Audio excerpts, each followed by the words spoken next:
Indvuna Ronald Lamula ithi kungadiphathi kahle kucekela phasi umtsetfosisekelo kanti wende lubito kubo bonke bakuleli ukuthi bavikele lo mtsetfosisekelo lowalwelwa kulelive. Lamula uthi kumele wonke adlale inzima ekulwisaneni nenkhohlakalo.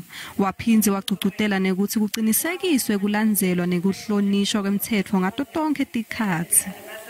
It is us as society who must uproot any form of impropriety that might undermine the rule of law and the implementation or even the enforcement of the law. In whatever small way, that small traffic fine, that small enforcement notice by law enforcement agencies, in whatever small way it is, the paying of a 20 rand to make it go away can undermine the whole system.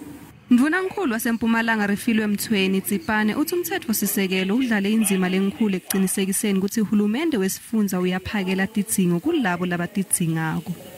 Apart from affording us our civil, political and socio-economic rights, the Constitution has empowered us as provinces, as organs of the states, and entrusted with the responsibility to improve the lives of our people.